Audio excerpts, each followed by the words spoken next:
Good afternoon, everybody, and welcome to the October 2020 Sydney Microsoft 365 Meetup. This is a live event. You can interact with the speaker, ask questions during the session.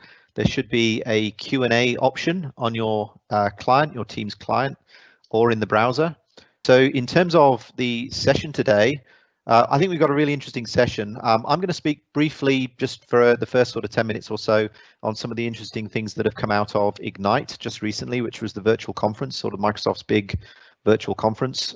A lot of interesting news coming out of that. At 10 past or thereabouts, we have our guest speaker for the day. He's actually spoken with us before. He's been part of the Meetup.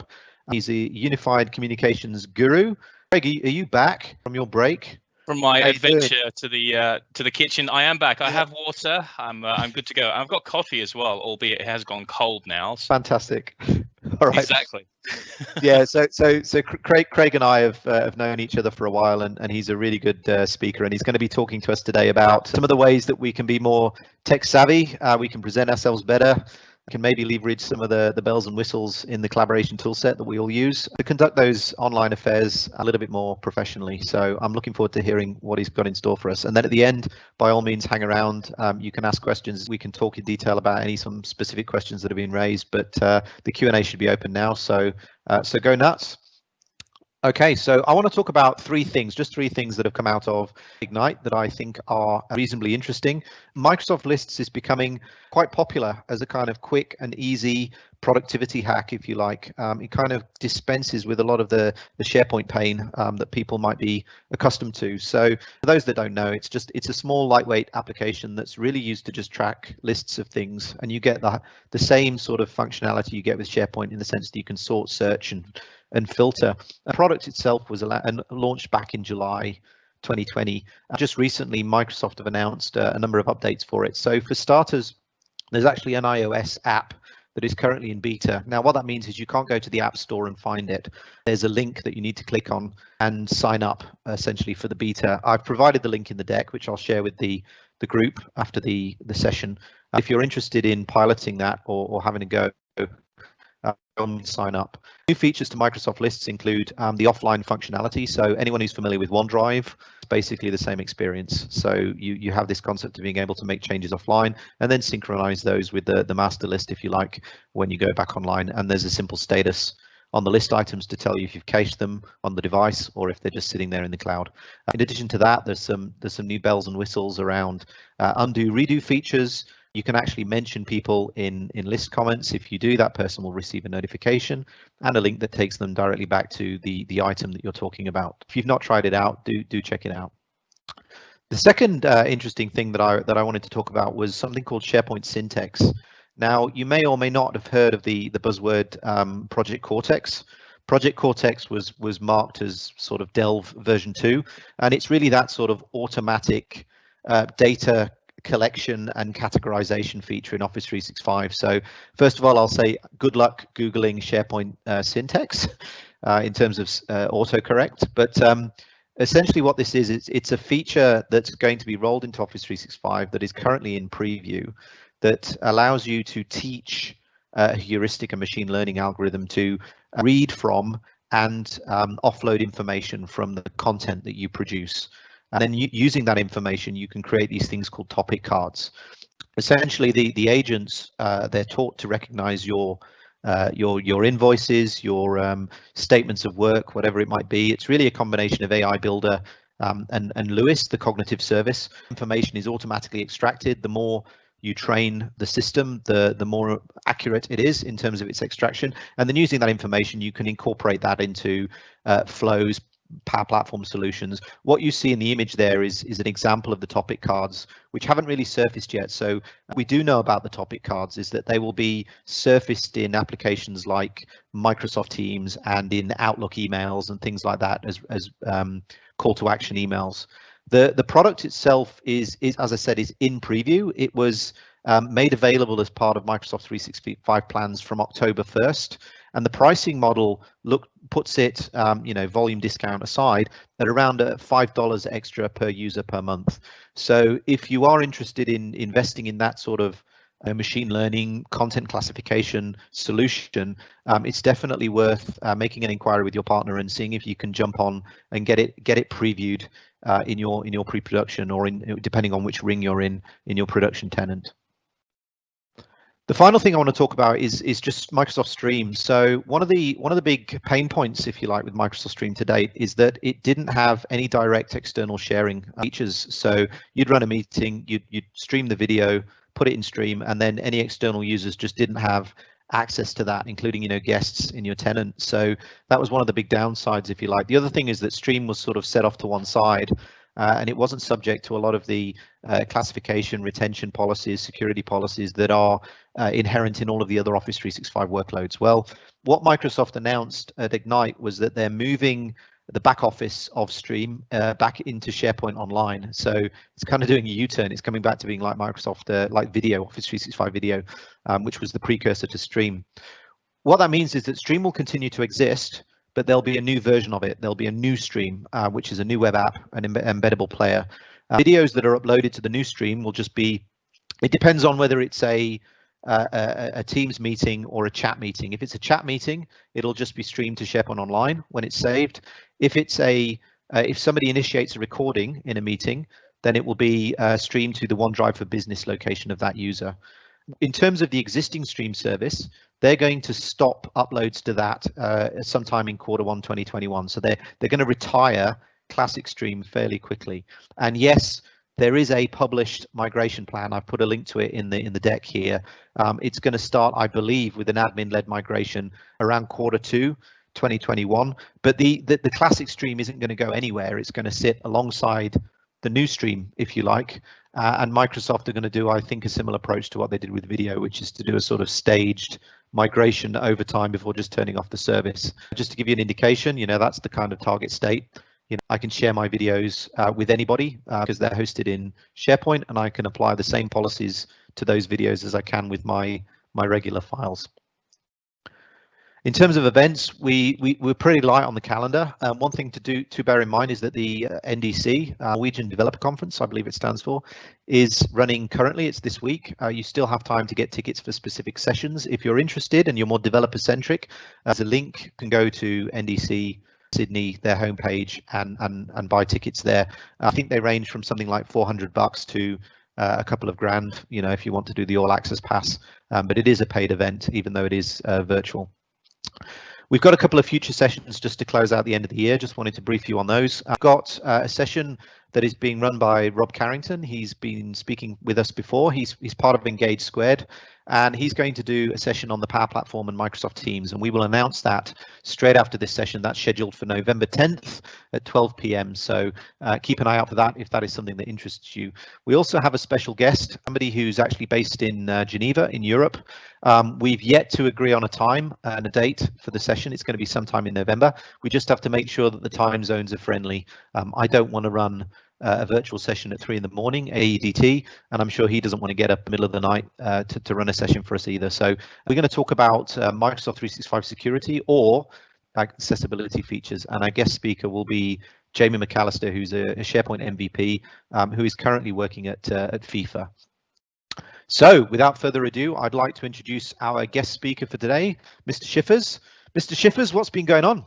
Afternoon, hello. Well, I just darted out the room because my cat was trying to exit out the door and he couldn't get out. So that just happened.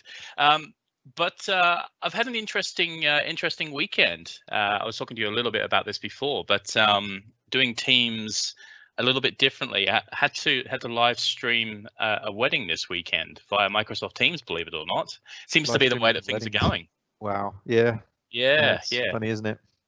Yeah, absolutely. And that announcement that you just made before there, Ken, about uploading Stream to OneDrive and SharePoint, I think that's going to be huge, right? Because I think so many people at the moment are, I don't want to use the word frustrated, but are kind of being put in a corner with how Stream currently handles sharing content externally, right? And yes. Having that option of being able to share that content externally now, I think is a huge announcement, and certainly opens doors to making that content more accessible. No, it's even in organizations that run more than one tenant, you know, when people aren't really technically external, it's hamstringing them. They're having to resort to publication through Yammer and things like that. Absolutely, and you know, they're all workarounds at the end of the day, right? And ideally, what we want to do is we want to make it as easy as possible for people to share this content. I mean, they've already produced it; it's already in house, it's raring to go. And of course, we can use YouTube, but if we can use SharePoint and OneDrive and keep it in house, yeah, even better.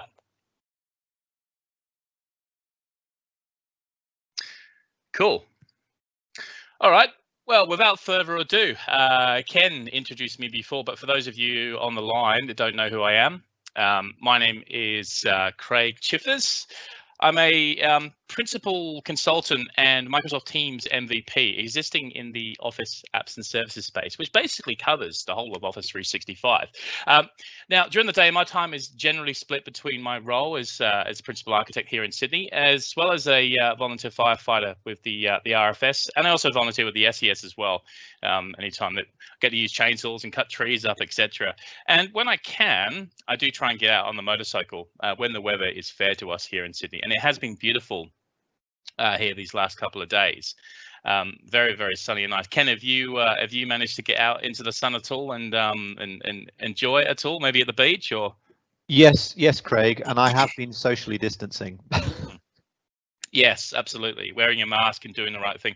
Of course, yeah, a large percentage of my colleagues are based in Melbourne at the moment, and they're doing it tough, really, really doing it tough. So fingers crossed, you know, that can change soon. But that's why we're here, right? Everything has now become virtualized. The last time I spoke at this meetup was in person at the Microsoft Reactor in Sydney, and of course, this time around we're doing it virtually. And I think that that's going to be certainly the way forwards. From this point, we know that Microsoft has said that moving forwards, you know, a large percentage of Ignite and other events will be purely online, and we don't know when things will go back to normal in quotation marks.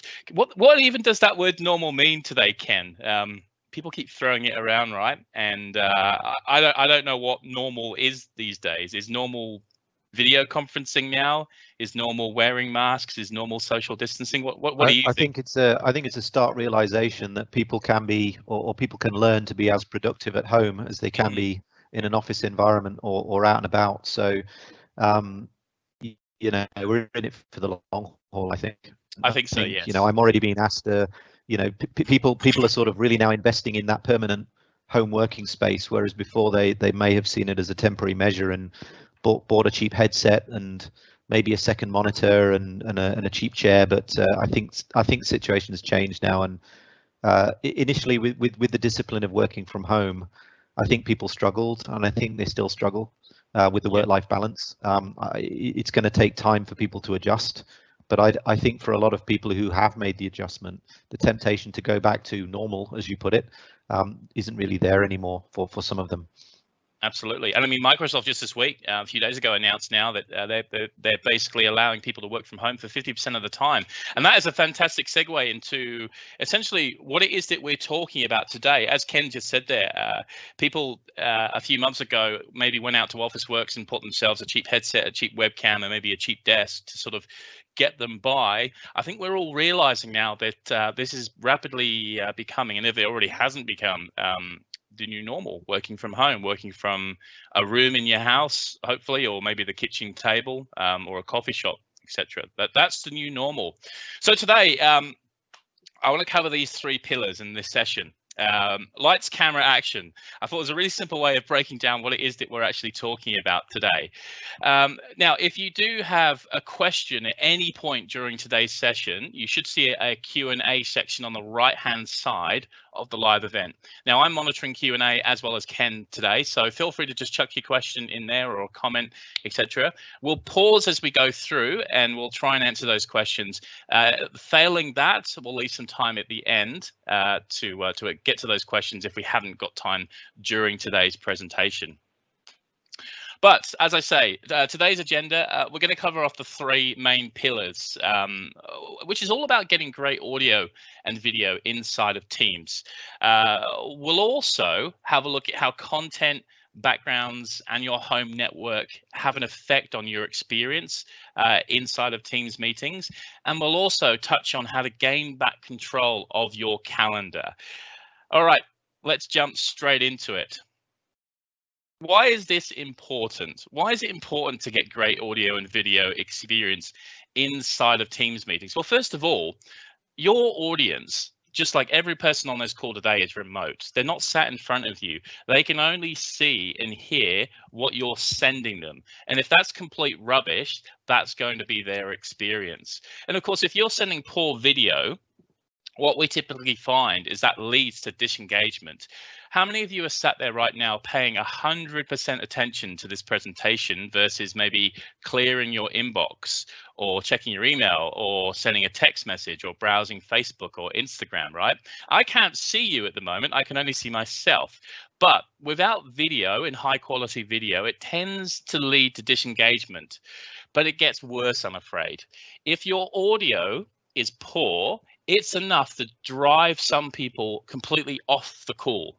I've been on audio calls, dial-in conferences before, where the audio in the room that I'm connected to is so echoey that I cannot hear what the other people are saying. And I'm literally just listening in the background, trying to hear what's being said. If someone asks me a question, it gets even worse.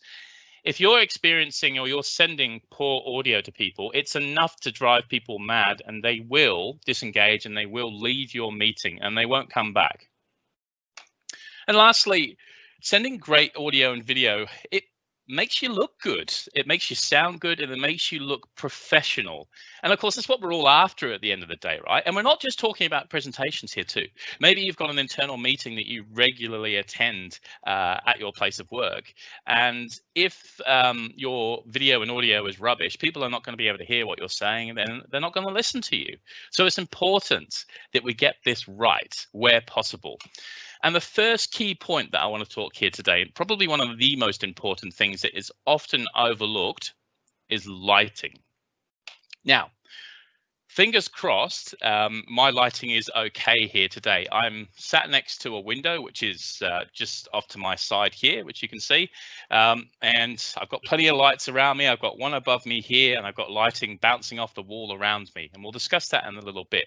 So fingers crossed, you should be able to see me okay. Now, four of the common issues that we see are incorrect setups of lighting. So first of all, people that sit with the window behind them. So they're being lit from the back, and their laptop, they've got no source of light in front of them other than their computer screen. They end up being cast in a shadow, as we can see here in picture one. Picture two, harsh shadows. That's where you've gone to some extent to set up some lighting in your environment today, and you've maybe got a lamp off to your left or off to your right that's shining light directly in your face, and you can see that you're lit up on one side but then in a horrible shadow on the other side. And then we've got the other opposite issue, which is overblown. That's where you've got so much light in your face that the camera is unable to deal with that, and you look overblown. You basically look like you're set directly in front of the sun. Doesn't look good. And of course, we've got the underlit problem. Now, the underlit problem is where most of us will sit today. That's where we're sat in a typical room. We're using a built-in web camera that's inside of our device. It has a tiny, tiny little hole in it that lets a tiny, tiny little amount of light through. Camera's all not that great at producing a great image, and we end up with a mediocre looking image. It's okay.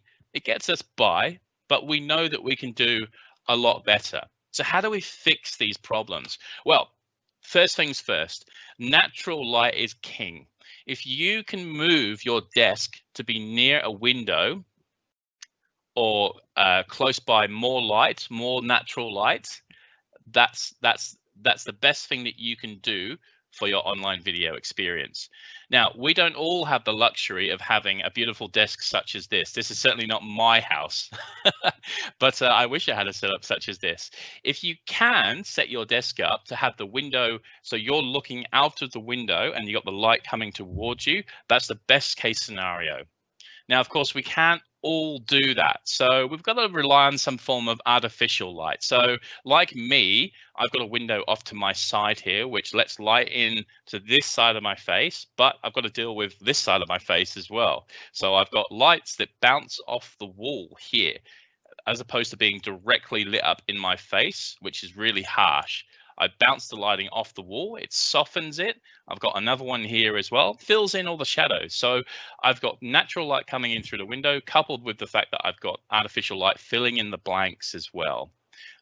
All of that helps to produce a high quality image. So if you can, move your desk closer to a window, but if you can't, because of space, because of how your house is set up, try and sit near a window if possible, or get a lot of lamps. Of course, if we do it wrong, we end up with a situation like this. So, what's going on here? Well, we've got the light source behind the person, first of all. So they're sat near a window. It's just that the window's behind them. So the light is shining directly into the camera. That's not what we want. We want the light to bounce off the person into the camera. And of course, that ends up blinding the camera. So the person ends up silhouetted, too dark, and you can't really see what's going on. You can't see their facial expressions. Not a really good, good setup there. This is typically what we do see, though. So, someone sat in the living room, they're on a laptop, they've got their coffee there, or what looks like coffee, could be tea. And, they're using the light coming through the window that's being diffused with the curtains, so it's not too harsh. The laptop's off the ground as well, so we're not looking up the person's nostrils. The camera could be a little bit higher where possible, but generally speaking, that's a pretty decent setup right there, and pretty typical for potentially working from home for those of us that don't have desks. Interestingly enough, this person does have a desk, and they're not using it. I have no idea why they're not using it, but that desk in the background there is, relatively in a pretty decent position. I guess the issue they're going to face there is the light is coming from behind them again, so they're going to have to bounce light off a wall in front of them to light themselves up where possible. All right, that's enough about lighting. Someone has asked a question of, can I recommend a good cheap lighting product for meetings? Yeah, absolutely. A lamp, a desk lamp. A desk lamp that bounces off a wall. So if I show you what's behind here at the moment, I've got a simple IKEA lamp that's shining onto a wall, and that light bounces off the corner of the wall and lights me up. Simple as that. Now you can go out and buy studio lighting. If you want to, you absolutely can do that. I've got lights that sit on the floor down here. I've also got large LED lamps that are about that big that I can put up if I'm recording video in here and I want to be really bright because there's no natural light coming through the window. You absolutely can do that, and you can pick those up for about $40 or $50. You've just got to make sure that the lighting you choose isn't super white and super harsh. We don't want that over glaring white unnatural light hitting us. We want it to look as natural as possible. So if you are choosing that kind of lighting, make sure the color temperature can be adjusted. If it can't be adjusted, it'll be a harsh blinding white LED light, and that's not what you want. So make sure it can be adjusted, or just use a few lamps. That's exactly what I do in this scenario, and it works perfectly fine. So on to cameras. So as we said before, there's a number of different cameras that we can use in our day-to-day Teams life. Of course, we've got those old school Logitech cameras that aren't very high quality. And moving towards the right, we've got the built-in laptop camera. Again, not of high quality, but it gets us by. Then we've got the external cameras that plug in via USB. They're pretty good. They're 1080p or 4K these days. And then we've got our DSLRs. And you may be wondering, why have I put a DSLR camera there? Well, turns out that you actually can now use some Canon DSLRs inside of Teams as a webcam. Now, if you also look from left to right there, one thing you may notice is the size of the lens and the sensor. As we move to the right, the size of the lens gets bigger. That's important because that means the lens lets in more light. And that's what we're after here. That's why the image quality that you get from a DSLR is so much better. The size of the lens and the size of the sensor inside of the camera is so much larger, which means it lets in so much more light. Whereas if you move to the end towards your laptop camera or your built-in phone camera, they're a lot smaller. And so they let in less light, which means lower light, lower image quality. So as I said before, using a DSLR camera in Microsoft Teams, it's certainly possible. Now, I actually did this this weekend during a live stream of a wedding that I'd set up in the lower Hunter Valley. Here in Sydney at the moment, or in New South Wales, you can only have, I think, 20 people attend a wedding. Common sense, social distancing, and so a large percentage of people actually missed out on attending that wedding in person. So I said, oh, look, I'll put my hand up and I'll say, yeah, well, I can live stream this. Quite a lot of distance between where I was stood and where the action was happening. And so I needed a camera that I could zoom in and out from and produce a really high quality image. So I grabbed my DSLR Canon 80D, connected it to my laptop via USB. I had an external mic, a high gain mic that sat on top of the camera, also connected up to my laptop. And I was able to capture a really high quality audio and video, broadcast quality. Really, really good. Use Teams live events, worked really, really well. So if you have a Canon camera today, chuck it into Google or Bing, just search EOS webcam utility. And now the driver itself is in beta today. Canon are working on that, but the driver works really well. I used it for a period of about 1 hour, had no issues whatsoever. So highly, highly recommend going and checking it out where possible. Now, you do want to put your camera on a tripod, of course. Something else to consider too is you need to make sure that the camera has power at all times. So if you are thinking of using a DSLR at home, you need to ensure that you've either got 2 batteries, so there's one always on charge, or that you buy a power supply that keeps the camera charged and powered at all times. Otherwise, you're looking at about 3 to 4 hours before the battery drops, and then you can't use it. So you got an expensive setup that you can't use. So just something to keep in mind there. But yeah, highly recommend if you do have a Canon camera, go check out that EOS webcam utility. Works really, really well as a webcam. And case in point, here's an image I stole from the internet, a typical sort of webcam versus DSLR camera. Now, the image on the left, clearly the webcam, right? So low light, you can see that they're using it at night. It's dark outside. They're being lit from above. Very poor quality, very noisy image as well, right? Whereas versus the image on the right-hand side, bigger camera lens lets in more light. You can, create that kind of funky, I think they call it bokeh effect, where the background is blurred and the foreground is in focus. Looks really cool, right? And looks really professional. You can achieve that using a DSLR camera very, very easily. So if you've got one, definitely give it a go. Just having a look at the questions that are coming in as well. So I had a question that says, I have terrible internet. What else can I do other than switch my video off to improve my connection quality? Now, that is a fantastic question that I'm going to answer in a little while. So keep that one in mind. And Ken has just replied in terms of some equipment there, in terms of recommendations for lighting. Really good point as well that they have filters. So that's another good point there. So thanks for that, Ken. And they are USB power supplied as well. Yeah, I'm not obliged to sell any product here. I'm not sponsored by any product. That's just the ones that I purchased for myself, right? And use sparingly. But I'm sure there are other options around there depending on your budget, right? Yeah, that to me is a low budget version. Just gonna grab this one a second. I'll just grab this one a second. So this one here is my kind of color temperature light that I use. So this thing is very, very, very bright. I won't shine it directly into the camera because it'll probably blind everyone. But again, yeah, so not sponsored, not recommending certain products, but if you are looking for something in particular, something like that you can sit on top of a camera as well, these work really well too. Cool, thanks for that, Ken. Now onto camera placement. Case in point, right? Everyone's seen a meeting that looks a little bit like that, where someone's got the camera, they're holding it all the way down here, and it just looks awful, right? All we can see is up the person's nostrils. No good at all. That's not what we want.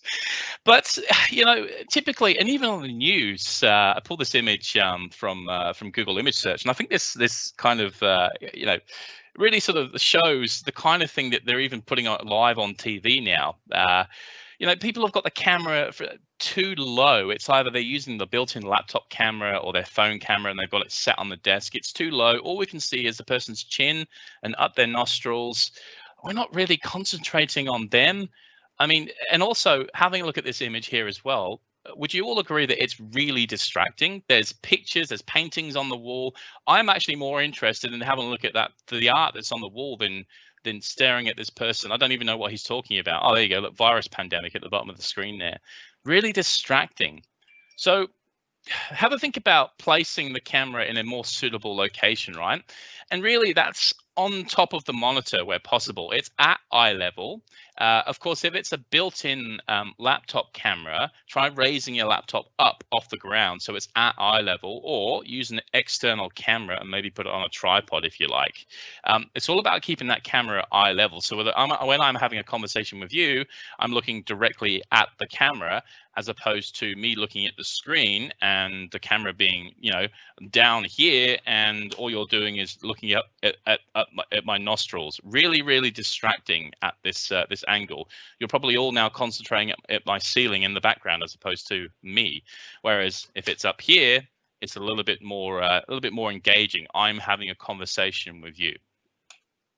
Speaking of distractions, Teams, of course, lets us use background effects. So we can go into the client. Now, prior to Microsoft introducing this officially and being able to upload images, some people did find ways of adding those images in the background themselves. But now Teams supports the ability for you to add backgrounds.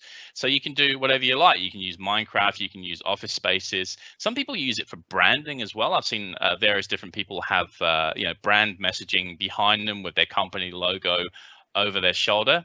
My advice is, where possible, try to keep it as less distracting as possible. Use it to your advantage to get rid of what's happening in the background, be it you're at a coffee shop, you're in a busy office environment, or you're working from home and there's people walking in the background, or like me and you've got a mess behind you and you just haven't tidied up. You can use backgrounds to hide that, essentially. There's a really cool resource that I found about a month ago. Chris Hayward, who's based in the UK, he found a whole bunch of resources from the BBC, Disney, The Simpsons, IKEA, Transport for London have even got some as well, of custom backgrounds that you can use inside of Teams and Zoom. Some of them are really cool. Are these free to use, or do you need to pay? Are they free? They're all completely free to use. Yep, absolutely. Yep, completely free. Download the images. They're royalty free as well, so you're welcome to use them any way you like, even in recordings as well. There's no issues there whatsoever. So yeah, feel free to check it out. Now that link is pretty long. Now I assume I've said in the chat before there, Ken, but the recording of this will be available along with the slides a few days after the meetup, correct? That's correct. Awesome. Good stuff. So yeah, you'll be able to click that link if you haven't had an opportunity. If you want to find that straight away, just put it into a search engine, Chris Hayward, Microsoft Teams custom backgrounds. You'll find it straight away. It'll be the first link.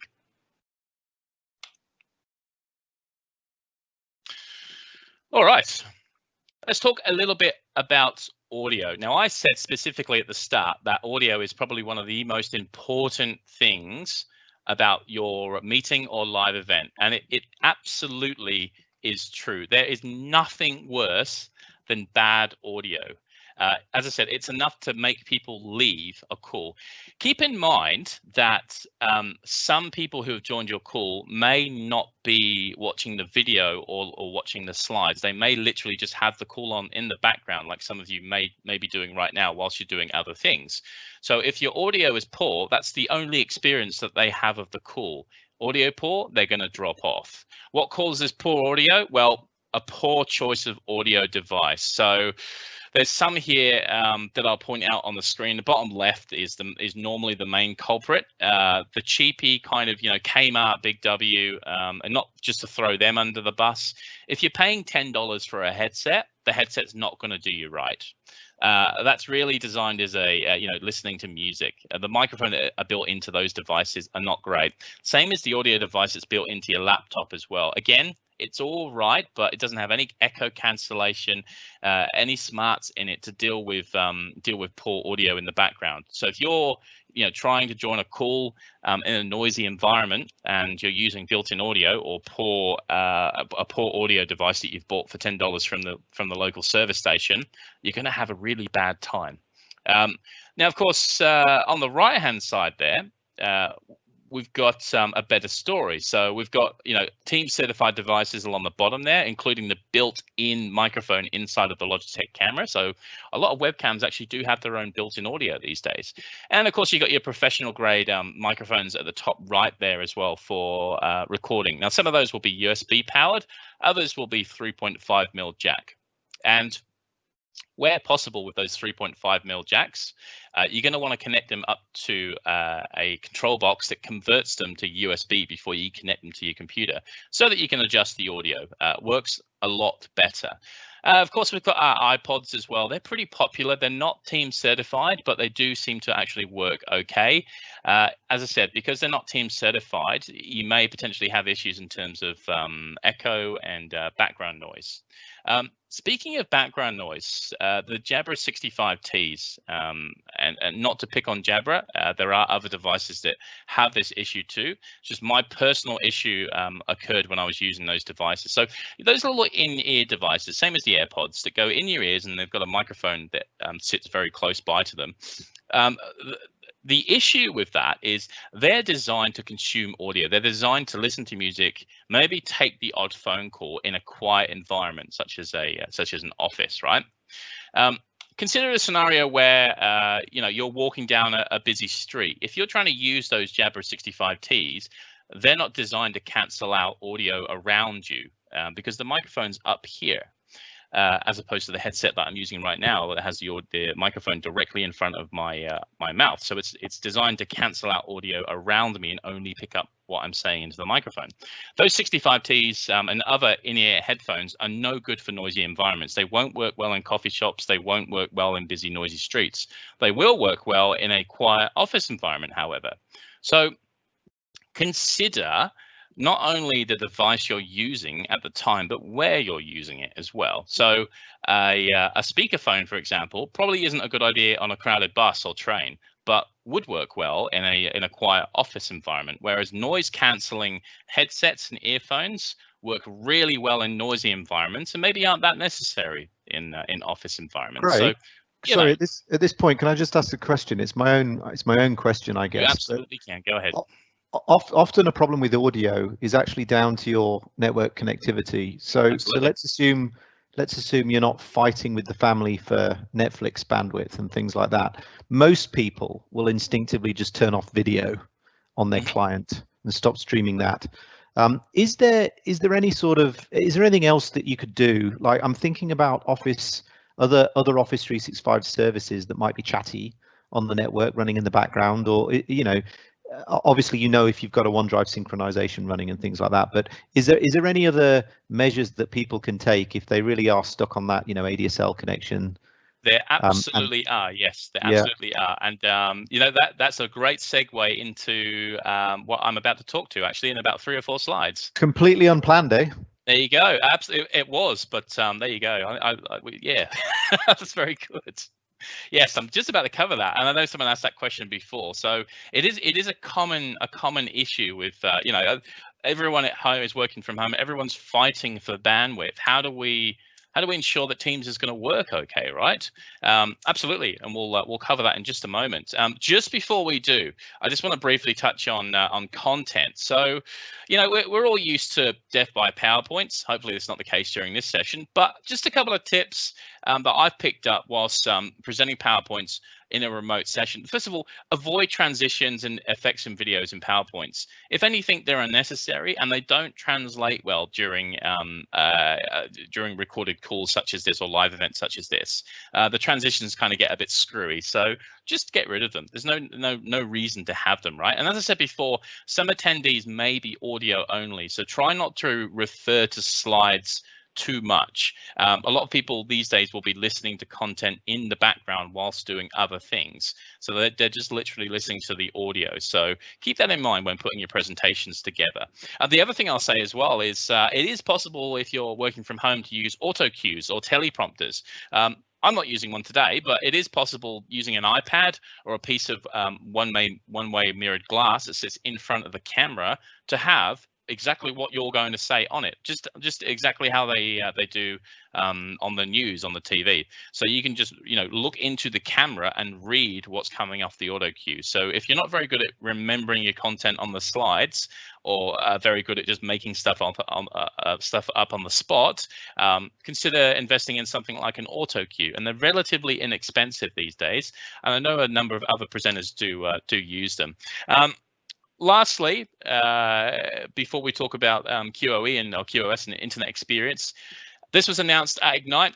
Teams custom layouts are coming. That'll give you the ability of pinning presenters and putting spotlights on people, as well as putting a little cutout of yourself in front of your slides during a Teams meeting. Now, that won't work for live events, which is what this is, but it will work for Teams meetings. So yeah, keep an eye out for that. It's coming later on this year. All right, so we're ready for action, right? Well, not quite. There's a few things that maybe we need to take care of. And this is where I would say, Ken, do you have any questions about using, poor quality internet? And of course, this is what we're going to cover, right? So Teams uses the internet, and of course, it does have some networking requirements. For a really good experience, you want an upload speed of at least 1 megabit. 1 megabit to send video and desktop sharing, at least. Any less than that, and Teams will drop the audio quality and the video quality down, and you'll start experiencing issues. If you want that peer-to-peer high-def quality video calling at 1080p, you need 1.5 megabits per second, right? Now, most NBN connections these days will be able to handle that, but if you're stuck on an ADSL, you may start to experience problems. Couple of things that I will say though. First of all, as Ken pointed out, turn your video off if you're having problems. Your video stream obviously is consuming quite a large amount of bandwidth, so turn it off. Just rely back on audio if you have to. Of course, keep in mind too that turning video does cause people to disengage. Now, another thing to point out, a lot of people are not aware of this, but make sure if you're using a relatively up-to-date modem at home, make sure you're connected to the 5 gigahertz side of the network, not the 2.4. If you live in a relatively built-up area, the 2.4 network will be epically congested. I've got, I reckon, about 30 devices in my house, including these Google Home things here, that all talk on the 2.4 gig network, including all the smart bulbs. That network is really congested. I know when I'm connected to 2.4 gigs on the Wi-Fi here, the internet just grinds to a halt. Make sure you're connected to 5G if possible. Now, some networks will call it, they'll just add a -5G at the end of the SSID, the network name. Make sure you connect to that. It should be the same password. Of course, best case scenario is you're cabled into the router directly via an Ethernet cable. If you have the luxury of a pre-cabled home, or you're running Ethernet cable through the house, try and do that where possible. Now, if you're working outside and you're relying on the mobile network, make sure you've got a 4G connection. Back in the day with 3G speeds would support that, but carriers have shifted bandwidth and frequency spectrum away from the 3G network, and they're trying to give it now to the 4G network, which means 3G has kind of been left behind. So if your mobile has gone back to using 3G and you're trying to do a video call, you're probably going to have problems. So make sure you're in a 4G area and you've got great coverage outdoors. Of course, you might be lucky and you might be in a 5G area, in which case, go nuts. 5G is one heck of a lot faster. Theoretical speeds of up to 10 gigabits per second. Obviously, realistically, it'll be a lot lower than that. But yeah, 5G considerably faster. There are some networking requirements as well. These are the absolute minimums to use Teams. So make sure your firewall at home is not blocking 80.443 and UDP ports 3478 to 3481. If for whatever reason you need to specifically specify what IP addresses and protocols are allowed on your firewall, you'll just go to aka.ms/Office 365 IPs and it'll give you the full list. But most of you who are working from home shouldn't run into a problem of where your firewall is blocking these ports. But if for some reason it is, just make sure those ports are open up there. Similarly, don't use Teams through a proxy server. Again, working from home won't be an issue, but if you are connected to the work network, make sure you're not going via a proxy server.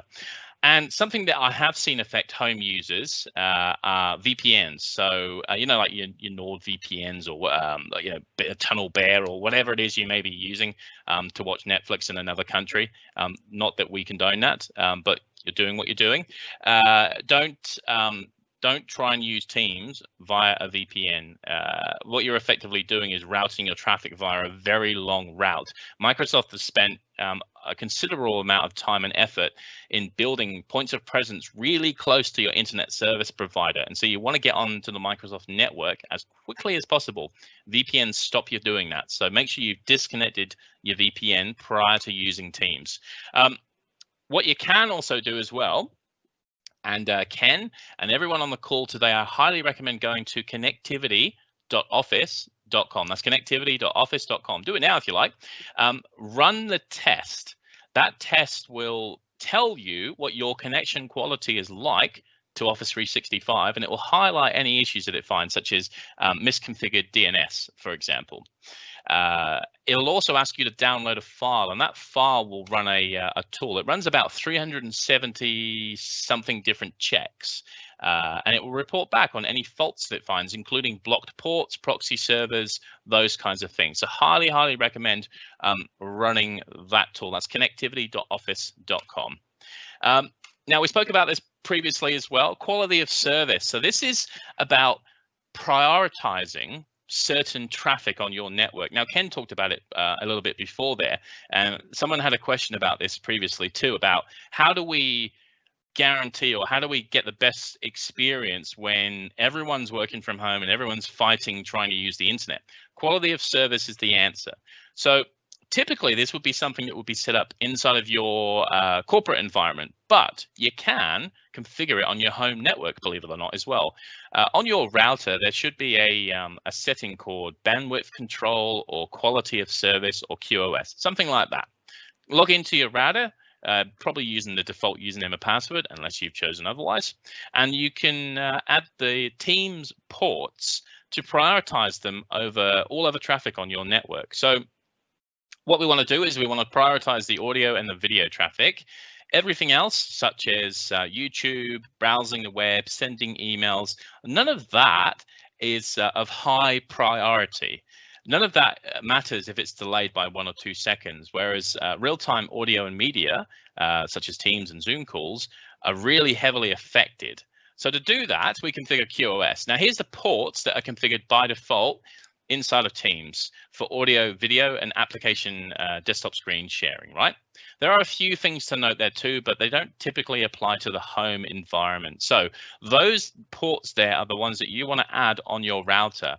You want to say 50 to 50,019, 50,020, and so forth. Any traffic coming from those ports, I want to prioritize on my network to go out to the internet first. Everything else, such as YouTube, Facebook, etc., emails, can wait. That's how you guarantee the highest possible quality on your internal network at home. So highly recommend connecting to your router. It's typically 192.168.1.1 or 10.1.1.1 or something similar to that. Log into your router, have a look for the bandwidth control or QoS settings, add those ports in and prioritize them to the top. That way, if your games console turns on and doesn't update halfway through your meeting, your meeting audio and video traffic will be prioritized, which is exactly what you want. Lastly, just on Teams live events here. If you're running a live event such as this, live events can support up to 10,000 attendees. At some point, that will move to 20,000 attendees. But of course, if you've got that many people trying to watch a live stream coming from the internet at home, that's okay. Everyone's consuming their own internet connection. But if they're in the office and they're all trying to watch, 10,000 people are trying to watch a live stream, the internet's going to grind to a halt. No one will be able to do anything, even with QoS configured. And so what you want to do is look at something called an eCDN or e-content delivery network. There's 3 of them that are supported by Microsoft Teams today, and Yammer and Microsoft Stream 2, Collective, Hive Streaming, and Ramp. So if you're looking at how you control bandwidth and how you can run live events inside of a corporate environment today where everyone's trying to share the same internet connection, have a look at those eCDN providers there. What they do is they essentially pull a single internet stream down from Windows Azure or Microsoft Azure, and using agents deployed on your local network, redisperse that content internally. From the end user's point of view, I don't know any different. All I see is a high quality stream and the internet still works. All right, Ken, hopefully that answers your question about how you can get the best experience working from home using your ADSL connection. It does. I'm just not sure I'm ready to go down the quality of service rabbit hole just yet. Yeah, look, and it does make a few people a little bit nervous about it. On my router at home, it's as simple as going to bandwidth control. Look, I'll show you it here. So if I wanted to add the ports in here, I've actually deleted them just for an example here. So this is a TP-Link router. Other routers are available. I just go to bandwidth control down here. I hit add, and the IP address of my laptop, because I want to prioritize my traffic, and then the port range. So it's 50,000 to 50,019, for example. And I can dedicate a certain amount of bandwidth to it as well, right? And so I can say, well, I want to dedicate 1 megabit of traffic to that port range there, which is more than enough. And of course, I set the priority to 1 being the highest priority. Is that pretty standard in routers today, Craig? Do most of them have that capability? Yep, they absolutely do. Yeah. So it may be called something different inside of your router. Yeah. It may be called, most of the time, it's called either bandwidth control or quality of service or just QoS. I think this is something that most people won't be aware of. Absolutely. Everyone knows to switch the video off, but I can't tell you how many calls I've had where people have been like homeschooling or during the holidays just gone, and they're competing for bandwidth within their household. This is something that at least they can do to secure what they need to get their work done. I think it's quite insightful. Yeah, and it was a common problem in my household. So I was having this weird issue where throughout the day my video quality would just suddenly drop, and what was happening is my games console was powering up during the day and downloading updates automatically by itself, and I told it to do that. It's just I'd forgotten that I told it to do that, and of course I couldn't figure out what was going on. And then I decided to configure QoS on the network, quality of service, and suddenly the problem went away. And so I was able to, it didn't matter that the games console was powering up during the day. It didn't matter that Lee, the missus, was watching YouTube or browsing Facebook. My traffic always had highest priority. I was able to, use the transit lane, as to say, and get there faster for free as well. So yeah, highly recommend having a look at your router and going into the quality of service or QoS or bandwidth control section, and just add those port numbers in there and prioritize that traffic. You can do the same thing with other service providers as well. All right, lastly, and I promised I'd share some details on this. Now, one of the issues that I find working from home is that my day rapidly goes from having no meetings to having my calendar full of meetings between 9 a.m. and 5 p.m. And worse still, there's no gaps between those meetings. So I finish a meeting at 9:29 in 39 seconds, and at 9:29 in 49 seconds, I'm in the next call. I've got 10 seconds to jump between calls. Now, on the one hand, that's great. It means I can attend more customer meetings and be present.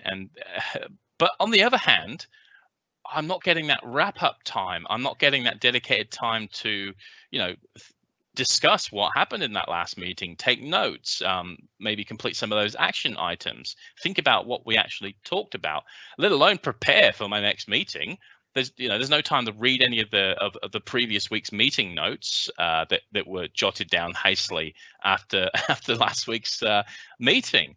And so being able to join video calls back to back means that we can do more, but it equally means that we're not having that decompression time between those calls. And some people are now referring to this as Teams burnout. They're getting towards the end of the week. They've attended something like 30, 40, 50 plus meetings, and they're done. They don't want to join that Friday, 7 p.m. call with their friends to have a beer. They're so burnt out from attending video calls. And I think this is a real problem. And I've experienced this myself.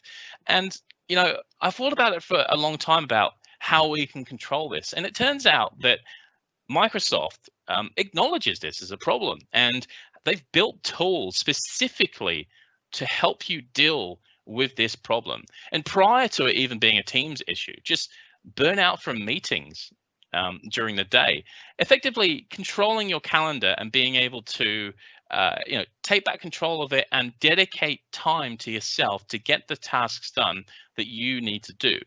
Now, before, in a previous life, I'd go into my calendar and just manually add blocks of time for tasks. Now, Insights inside of Outlook automatically does this for me. So if you don't know what Insights is, first of all, Insights gives you an overview of your working week. It tells you things like how many hours you've spent in meetings versus quiet focus time. It tells you if you were multitasking during meetings. It gives you a really interesting overview of your working week. And how busy you are. Most importantly, that information is only yours as well. It doesn't go up on a dashboard that everyone can see. It's not a competition to see how much multitasking you can do. It's all about wellness and about taking care of yourself. And two things that I point out that I found really, really helpful here to automatically allow Insights to set focus time inside of my calendar. Now, that means that every single day, the tool will automatically schedule between 1 and 3 hours in my calendar between my working hours, which you can configure in the portal. And I'll show you how to do that in a second. It'll automatically go into my calendar, see a blank spot, and add 1 to 3 hours of focus time for me, so that when someone else goes to book me into a meeting, they open up my calendar and say, oh, well, Craig's busy during that time. They can't do that. The second thing I allow the tool to do for me automatically is to block out my lunch hours between the hours of 12 p.m. and 1 p.m. Again, you can configure this yourself. Between that time, that's me time. That's time for me to go out and get lunch, read a book, do whatever I want. It's uninterrupted time that's automatically added to my calendar every single day without me having to do anything. Spoke about this before about the work week. You can go into Insights. Just go to myanalytics.microsoft.com, myanalytics.microsoft.com. Sign in with your Office 365 details. You'll see this dashboard. Just go to Config Settings at the bottom left-hand side. You can choose your working week, and you can choose your start time and end time. That is what this service will use to schedule in that focus time. Now, I spoke to a colleague about this a few weeks ago, and the interesting thing that the colleague said to me, he said, yeah, but I haven't got time in my calendar to have 2 or 3 hours a day of focus time, which I thought was interesting. And I kind of did some internal reflection, and I thought exactly the same thing as well. I thought, Jesus, I haven't got 2 or 3 hours a day to allow just for focus time to get tasks done. I've got meetings and I've got other things that I need to do. And that, the alarm bells started ringing. I thought, well, that's ridiculous. Like I've got to have time to myself to be able to do the tasks and the work that have been given to me to do, or that I need to get done. I can't spend my day in meetings. So I thought, first of all, that by turning on this tool that nothing would happen. And in the first week, of course, nothing did, because my calendar was already chock-a-block. But the week afterwards, where I hadn't already received 1,000,001 calendar invites, the tool started adding in those focus time slots. And so over time, the tool started to manage my calendar automatically. And then I started getting questions, oh, can you join a call at 9:30? No, I can't. It's already booked in as focus time. So you turn this on, don't expect immediate results if your calendar is already chock-a-block. That's not going to happen. Be realistic. However, if you have got time in the coming weeks, this tool will automatically book that time out for you, and that's more time to focus on those tasks and to get things done. So we're not working crazy hours into the night. Ken, I don't know about you, but working from home has really blurred that line of when do we start, when do we finish. I have found myself sat at my desk at 11 p.m. in the evening, still doing work from today's tasks, because all I did that day was attend meetings. Didn't have any time to myself to do what it was that I wanted to do. Using Outlook Insights, using the working week and the focus time has allowed me to gain back control of my calendar and my working day.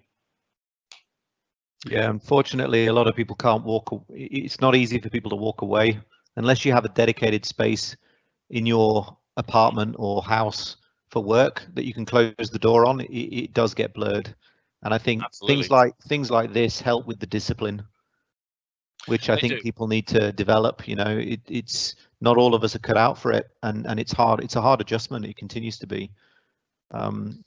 Yeah. So I think whatever you can do to claim back the time and bring that divide up between personal time, family time, and work time. It's just so easy to blur, and you know the tools themselves are so effective. You find yourself using them, you know, when you're sitting in bed before you go to sleep, or in transit, you know, and you don't know. It's hard to step away. That's what I've found, and that's what people around me talk about anyway. Yeah, and look, you raised a good point. I read a news article a few weeks ago about a guy who he starts his day by getting into he puts his suit on, he gets his briefcase, he gets into his car, he goes around the block, he stops off at the servo, grabs himself a coffee, comes back into the driveway, he gets out of his car, he walks through the front door, and that is how he starts his day. That is his transition from working from home. It's his coping mechanism, yeah. A coping mechanism, absolutely. I thought it was fascinating. I would recommend that, but you know, each to their own. Each to their own. I mean, you know, if you start your day by walking up to the coffee shop, getting a coffee, and coming back, that's how you start your day. I personally have found that getting out of bed 5 minutes before a 9 a.m. meeting and rolling into here still in your pajamas and joining a 9 a.m. call, it doesn't work. You know, it's easy to do that, but there's also psychologically there's no transition across to the working day, and so it becomes challenging. All right, let's wrap. Yes, call to action. So, what I want you to take away from today. First of all, run the connectivity test tool at connectivity.office.com. Really important, especially if you're having internet problems. Ensure you're using a certified Teams audio device. Video devices are okay, but audio devices, make sure you're using a Teams certified one, or at least a high quality one. Get the best webcam that you can afford. Or, as I said, use a DSLR, but make sure it's connected to a tripod or sat on a tripod. And if you can, move your desk next to a window or add lamps to light you up. What questions do we have? I've been scrolling through there, Ken. Look, just one briefly, and that's around, I'm not sure if it's an Office 365 feature, but I'm aware that there are people who have set up their home office space. So things like lights and cameras, you know, kick in when a meeting starts. Is that something that's easy for people to do, or do you need to be an IoT guru or developer to be able to get that to work that way? You can use something called a busy light that will automatically come on red when you're on a call. You could run a really long USB cable out to your door and just hang that above the door. Then when you're on a call, it goes red. Simple as that.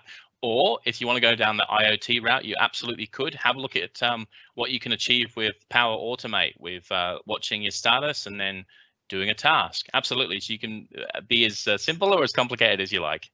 Yeah, I think that's more for the session today. Look, Craig, thank you so much for that. It was very insightful. I think a lot of it's common sense.